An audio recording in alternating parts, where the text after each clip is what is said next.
میری عمر محض 14 سال تھی، لیکن میں اپنے آپ سے بہت زیادہ مجبور تھی۔ میرے ماں باپ مجھے بالکل پسند نہیں کرتے تھے اور مجھے اس بات کی کوئی پریشانی نہیں تھی۔ نہ ہی میں دکھ میں رہتی تھی، کیونکہ مجھے اپنی ذات سے غرض تھی۔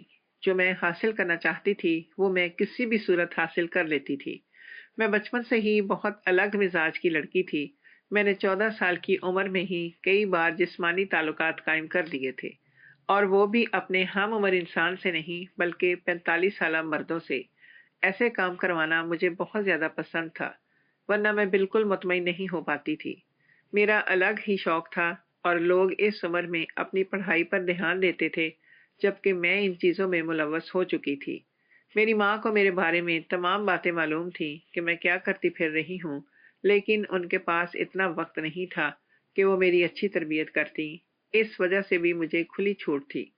اس بار بھی میں نے سوچ لیا تھا کہ میں اپنی سوچ کے مطابق ایک بڑے انسان کے ساتھ جسمانی تعلقات قائم کروں گی، اور مجھے جو پسند آیا تھا وہ ہمارا اسکول ٹیچر تھا، جو ہمیں انگلش کا سبجیکٹ پڑھاتا تھا۔ مجھے وہ بہت ہی زیادہ پسند تھے، کیونکہ ایک تو ان کی عمر میری سوچ کے مطابق تھی، اور دوسرا وہ مجھے بہت توانائی والا مرد لگتا تھا، اور وہ مجھے بہت ہی ہوس بھری نگاہوں سے دیکھتا تھا، جس کی وجہ سے میں فوراً ہی ان کی طرف کھینچی چلی جاتی تھی۔ میں پڑھائی میں بالکل بھی اچھی نہیں تھی، کیونکہ میں دوسرے کاموں میں ملوث ہو چکی تھی، اور مجھے اس بات سے بھی کوئی غرض نہیں تھی، کیونکہ میرے ذرا سے نمبر کم آتے تھے۔ میں کسی بھی ٹیچر کے ساتھ کوئی ایسی غیر اخلاقی حرکت کر لیتی تھی، جس کی وجہ سے وہ فوراً ہی مجھے میرے پیپر کے اندر پاس کر دیتے تھے۔ اس بار بھی ایسا ہی ہونے والا تھا۔ میں جانتی تھی میں انگلش کا پیپر اچھا نہیں دے پاؤں گی، اور مجھے ان ٹیچر کے ساتھ تعلقات قائم کرنے کا موقع بھی مل جائے گا۔ میرا پیپر ہو جانے کے بعد میں کافی سے زیادہ پریشان تھی، کیونکہ میرا پیپر بالکل بھی اچھا نہیں ہوا تھا، اور میں یہ بات بہت اچھے سے جانتی تھی۔ تھوڑے دنوں بعد جب پیپر کی چیکنگ ہونا شروع ہوئی اور میرا پیپر چیک ہوا، تو سر نے مجھے اپنے کمرے میں بلایا اور مجھے ڈانٹتے ہوئے کہنے لگے، ساجدہ، یہ کیا حرکت ہے؟ یہ آپ نے کس طریقے کا پیپر دیا ہے؟ ان کی شخصیت کافی باروب تھی، ان کا لہجہ کافی سنجیدہ تھا۔ وہ میری طرف گہری نگاہوں سے دیکھتے ہوئے بول رہے تھے۔ میں ان کی نگاہوں کا مطلب بہت اچھے سے سمجھ رہی تھی، کیونکہ میں 14 سال کے ہونے کے باوجود کافی بڑی ہو چکی تھی۔ میں بنا کچھ بولے سر کی گود میں جا کر بیٹھ گئی اور ان سے باتیں بنانے لگی۔ شاید سر پہلے ہی تیاری میں تھے۔ انہوں نے فوراً ہی مجھے اپنی باہوں میں جکڑ لیا، اور تھوڑی دیر میں ہم دونوں ایک دوسرے میں گم ہو گئے۔ یہ سلسلہ رکا نہیں تھا، بلکہ ہر آئے دن میں اپنے استاد کے ساتھ ہی یہ کام کرتی رہتی تھی۔ میں ان کی بہت زیادہ پسندیدہ بچوں میں شمار ہوتی تھی۔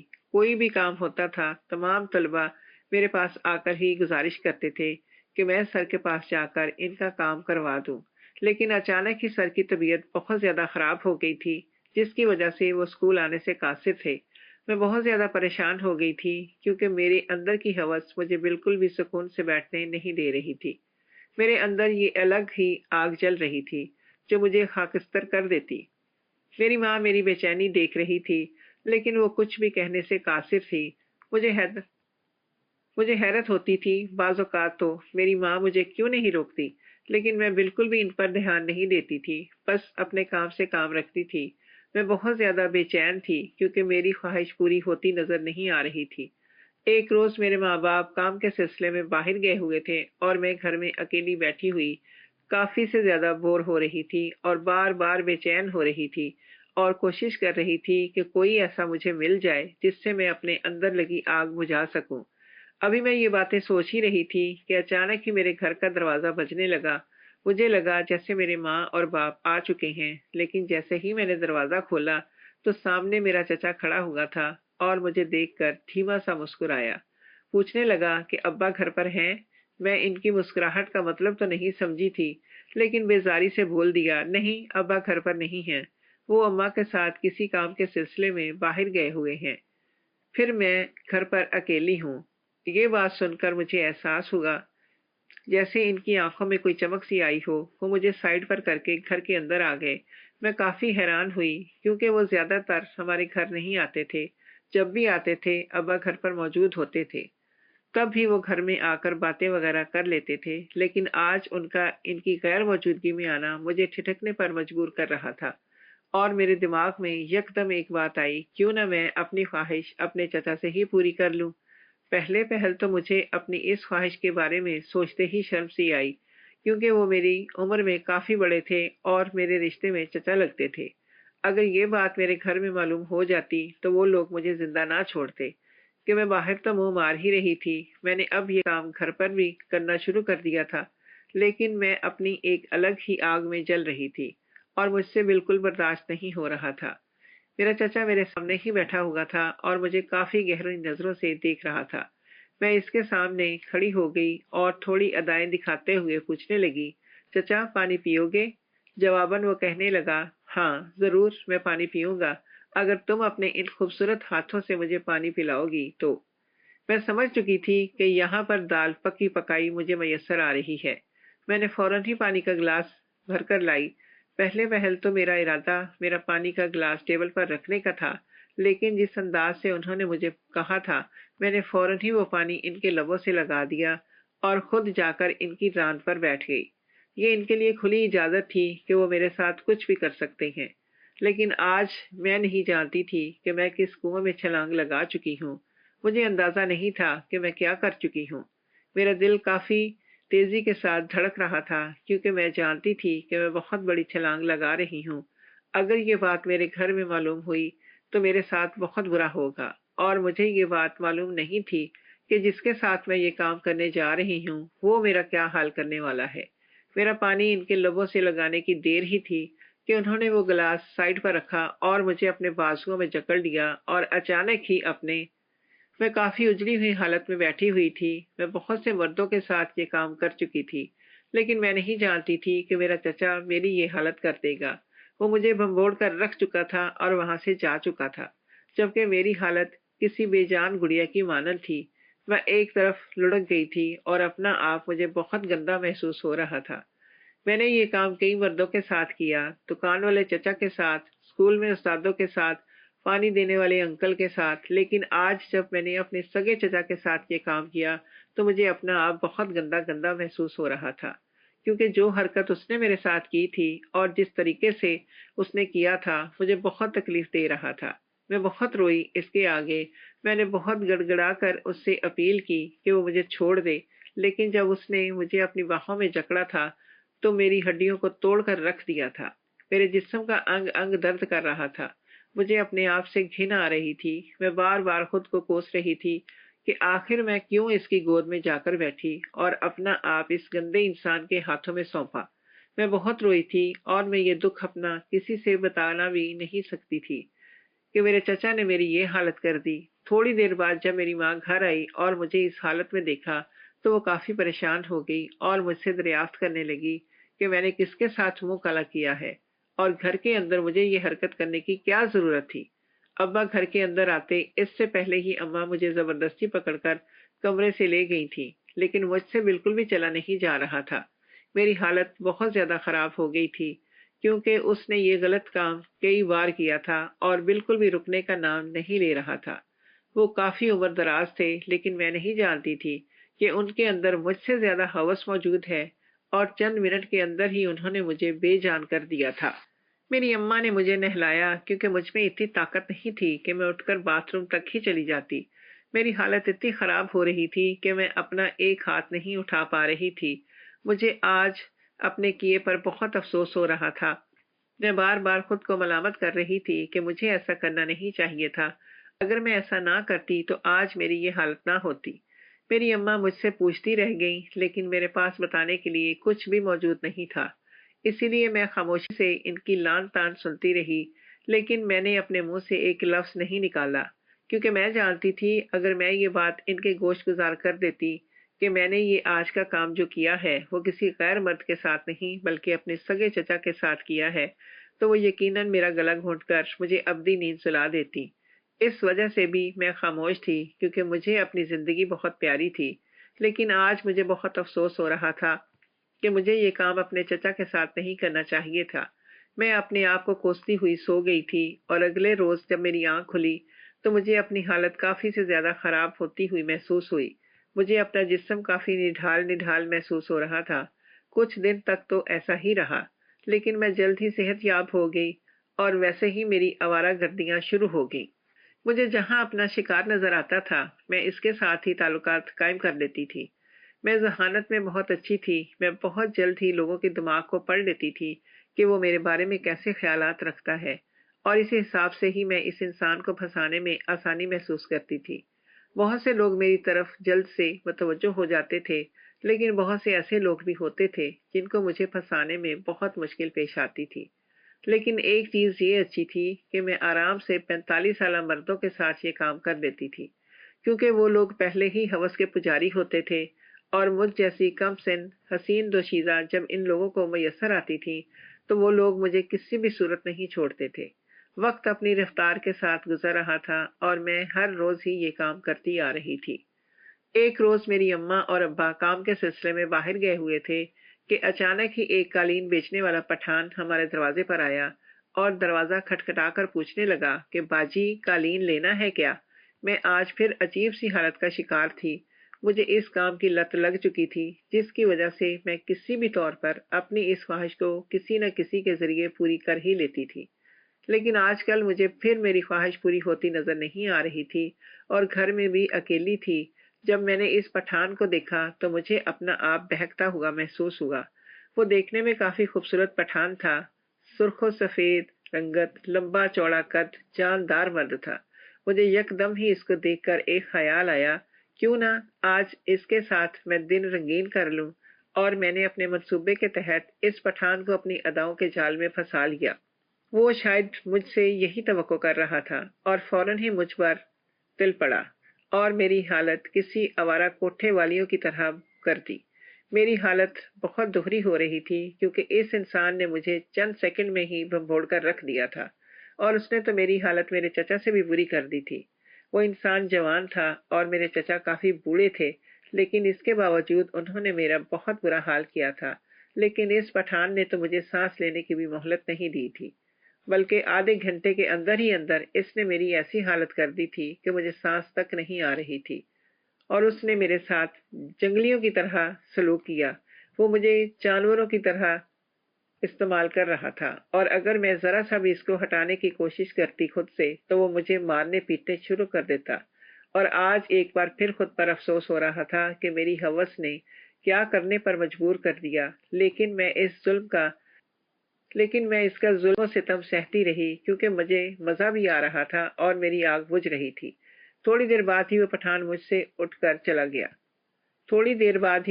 مجھ سے اچھے سے مل کر چلا گیا، لیکن اس کے جانے کے بعد میں نے خود کو فوراً ہی سنبھال لیا تھا، کیونکہ اماں اگر آ جاتی تو آج مجھے زندہ دفن کرنے میں چند سیکنڈ ہی لگاتی۔ پٹھان کے ساتھ میری حالت بہت خراب ہوئی اور میری طبیعت خراب رہنے لگی۔ میری اماں بھی یہ چیز دیکھ رہی تھی کہ میں دن بدن کمزور ہوتی جا رہی ہوں۔ میری منہ کے اندر چھالے پڑ رہے تھے اور جسم پر نشانات آنے شروع ہو گئے تھے۔ میری اماں بہت زیادہ پریشان ہو رہی تھی اور ابا بھی میری حالت کو دیکھ کر پریشان تھے کہ میری بیٹی کو ایسی کیا بیماری ہو گئی جس کی وجہ سے وہ اتنی کمزور ہوتی جا رہی ہے۔ مجھے ڈاکٹر کے پاس بھی لے کر گئے تھے، لیکن انہوں نے بھی کوئی خاص بیماری کا نہیں بتایا، بس یہی بول دیا تھا کہ شاید منہ کی گرمی کی وجہ سے چھالے ہو گئے ہیں۔ لیکن میں کچھ کھا پی نہیں رہی تھی کیونکہ مجھے اپنے حلق کے اندر تک چھالے محسوس ہو رہے تھے۔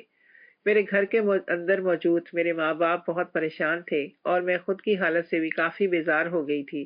میں ہر آئے دن جو لوگوں کے ساتھ تعلقات قائم کر کے اپنی ہوس بجھاتی تھی، اب میرا دل کسی طرف بھی راغب نہیں ہو رہا تھا۔ بس میں نڈھال سی اپنے کمرے میں پڑی رہتی تھی۔ میرے ماں باپ مجھے ہر روز ہی کسی نہ کسی کاری سے دم بھی کرواتے تھے، شاید میری طبیعت بحال ہو جائے، لیکن ایسا کچھ نہیں ہو رہا تھا جس سے میری طبیعت ٹھیک ہو۔ ایک روز میری حالت یکدم ہی بہت زیادہ خراب ہو گئی اور مجھے الٹیاں لگنا شروع ہو گئیں۔ میں نے کچھ نہیں کھایا تھا، اس کے باوجود بھی مجھے کافی سے زیادہ الٹیاں ہوئی تھیں۔ میرا حلق بہت زیادہ جل رہا تھا، میرے چہرے پر جگہ جگہ نشان آ رہے تھے۔ میری اماں بہت زیادہ پریشان تھی، وہ فوراً ہی مجھے لے کر ہسپتال چلی گئی۔ ہسپتال میں موجود ایک ڈاکٹر نے جب میری حالت دیکھی تو وہ بھی تھوڑی سی خوفزدہ ہو گئی، اور انہوں نے مجھے فوراً ہی ٹیسٹ لکھ کر دے دیا۔ اور جب میرا ٹیسٹ ہوا اور رپورٹس جب ہم لوگوں نے ڈاکٹر کو دکھائیں، اور جو بات لوگوں نے ہمارے گوش گزار کی وہ ہمارے اوسان خطا کرنے کے در پر آ گئی تھی۔ مجھے تو اپنے کانوں پر یقین نہیں آ رہا تھا کہ وہ ڈاکٹر کیا بول رہی ہے۔ میری اماں خود یہ سب سن کر بے چین ہو گئی تھی۔ وہ اگر مجھے یہ غلط کام کرنے کی اجازت دیتی تھی تو فوراً ہی مجھے تاکید کرتی تھی کہ میں نہا لوں اور اپنا جسم اچھی طرح سے صاف کر لوں۔ لیکن اس دن جب پٹھان میرے قریب آیا تو میں نے بس اوپر اوپر سے ہی خود کو صاف کر لیا تھا، لیکن یہی میری سب سے بڑی خطا تھی۔ جو ڈاکٹر نے بات بتائی وہ مجھے حیران کر گئی کہ میں ایک ایسی بیماری میں ملوث ہو چکی ہوں جو لوگوں کے ساتھ ہم بستری کرنے کی وجہ سے ہوتی ہے، عیاشیاں کرنے کی وجہ سے ہوتی ہے، یعنی مجھے ایڈز ہو چکا تھا۔ اور یہ ہماری کوئی آسان سی بیماری نہیں ہوتی۔ لوگ ایسے لوگوں سے نفرت کرتے ہیں اور ان کی جانب دیکھنا بھی گوارا نہیں کرتے۔ وہ ڈاکٹر کافی حقارت بھری نگاہوں سے مجھے دیکھتے ہوئے بتا رہی تھی۔ وہ سمجھ چکی تھی کہ میرے کارنامے کیا تھے، لیکن جب میں نے یہ بات سنی تو مجھے اپنے پیروں پر کھڑا ہونا مشکل ہو رہا تھا۔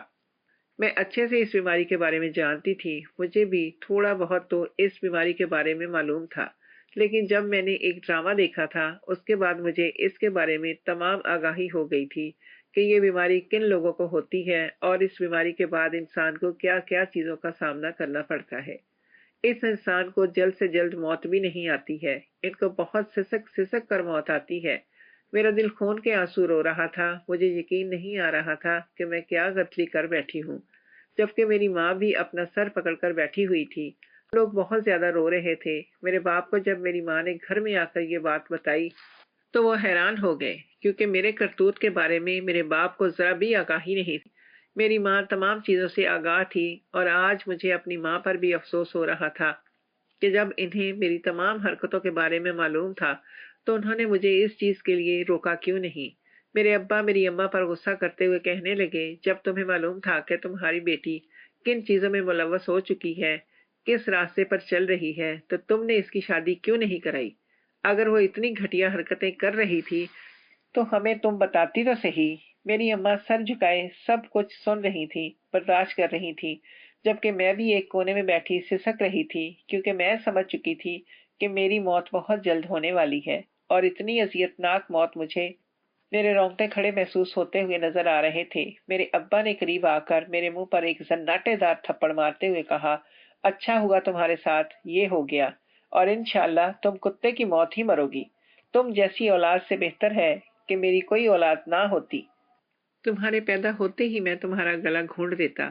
وہ مجھے مار پیٹ کر جا چکے تھے، جبکہ میں اپنی حالت سے بہت زیادہ پریشان ہو گئی تھی۔ دن بدن میری حالت گرتی ہی جا رہی تھی، میں بہت کمزور ہو گئی تھی۔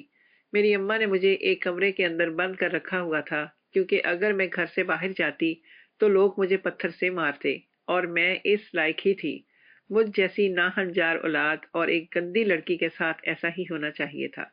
میں نے کسی کو نہیں چھوڑا تھا۔ میں نے اپنی ہوس مٹانے کی خاطر قالین بیچنے والے پٹھان، پانی دینے والے انکل، چیز بیچنے والے انکل، اپنے استاد تک کو نہیں چھوڑا تھا، اور جو آخر میں میرے ساتھ ہوا، اس پٹھان کے ساتھ تعلق بنانے کے بعد وہ اب بھی بھگت رہی تھی۔ یقیناً اس پٹھان کو ایڈز کا مرض تھا، جس کی وجہ سے مجھے بھی یہ بیماری لاحق ہو گئی تھی۔ میں اندر ہی اندر خود کو کوستی بھی تھی کہ میں نے غلط کیوں کیا اور اس قالین بیچنے والے پٹھان کے ساتھ نہ کرتی۔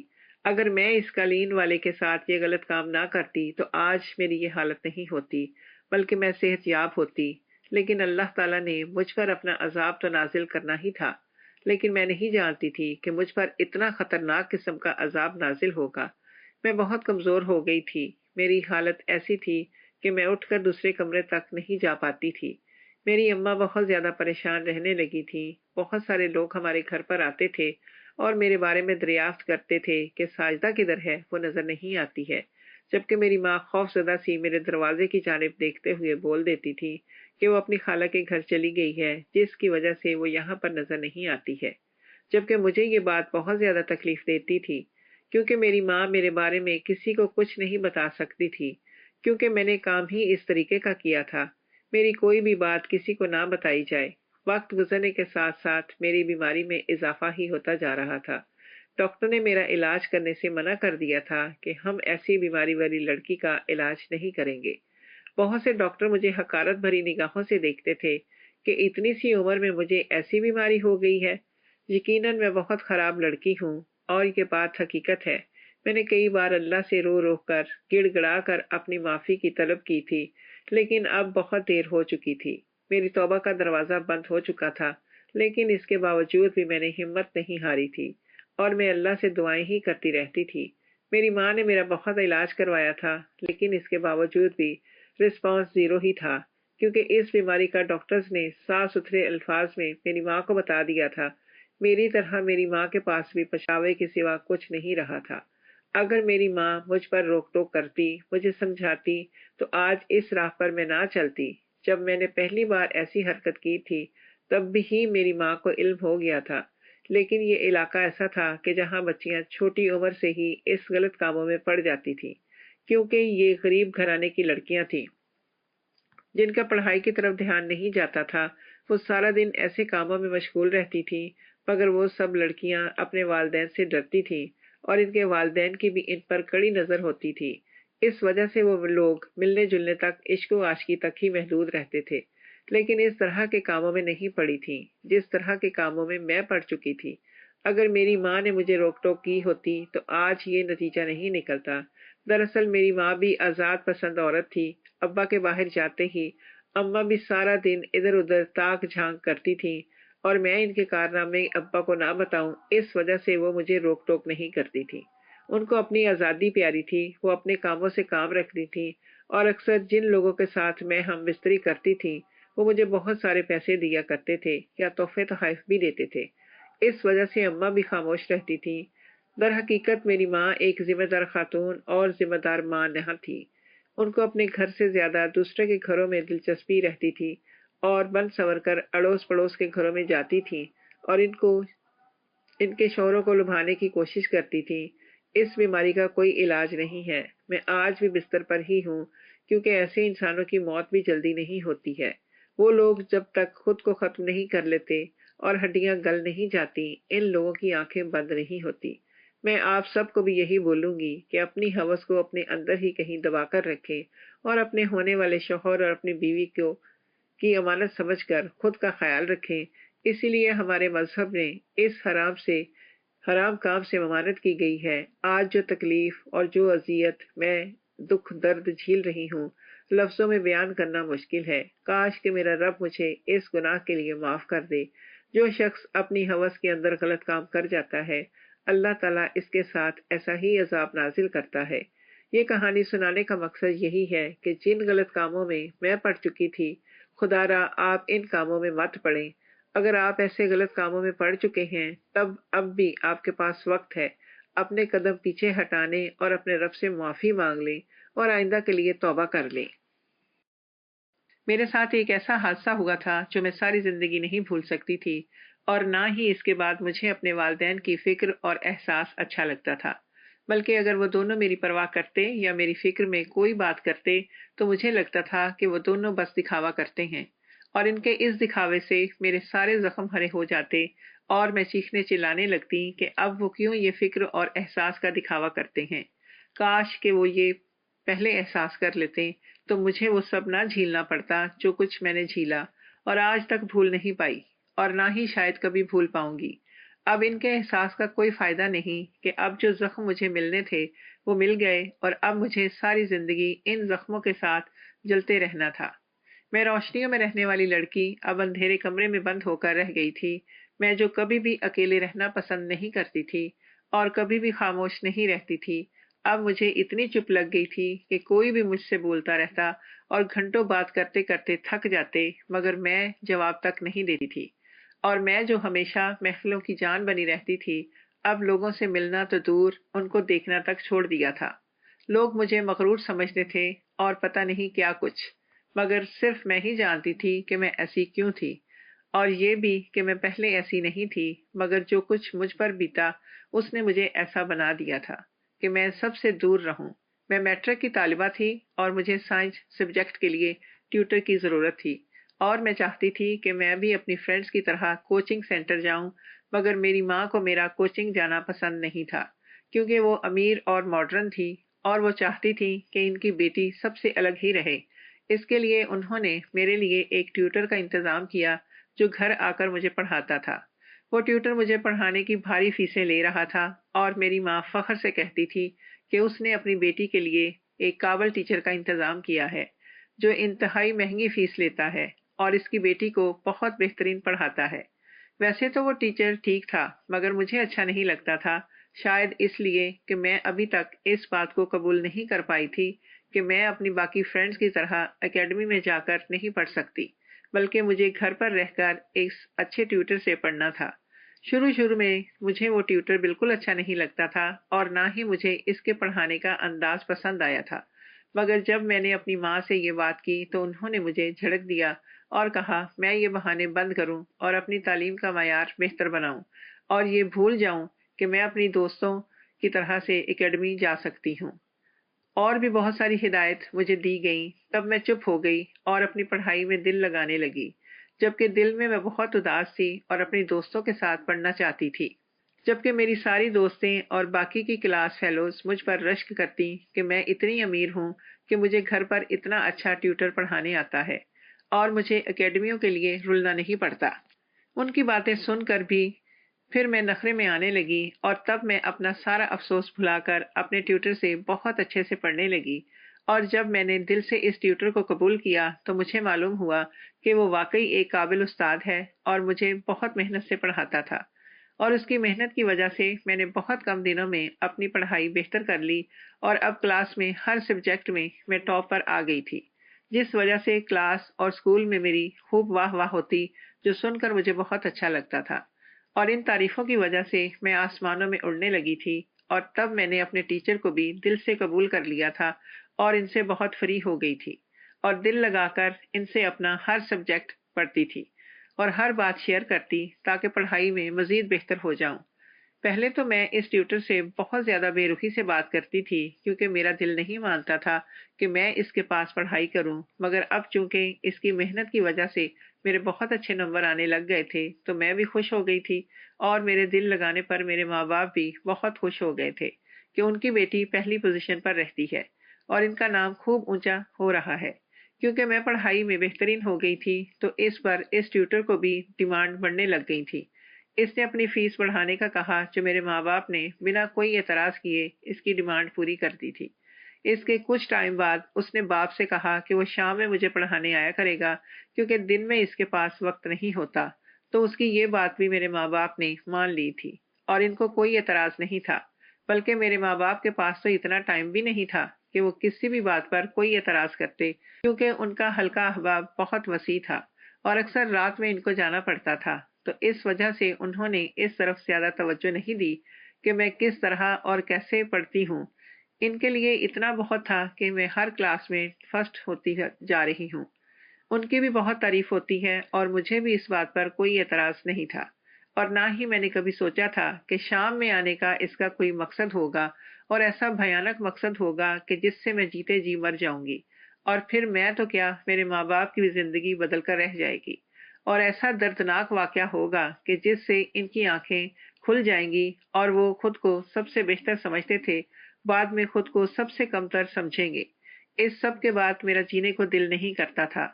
اس ایک شام نے میری زندگی کا رخ ہی بدل ڈالا تھا جس سے میں اپنا بہترین استاد سمجھتی تھی اور باپ کی طرح درجہ دینے لگی تھی۔ میں کبھی نہیں سوچ سکتی تھی کہ وہ میرے ساتھ وہ سب کرے گا کہ میرا انسانیت سے اعتبار ہی اٹھ جائے گا اور اپنے ساتھ ساتھ مجھے پوری دنیا سے بھی نفرت ہونے لگے گی۔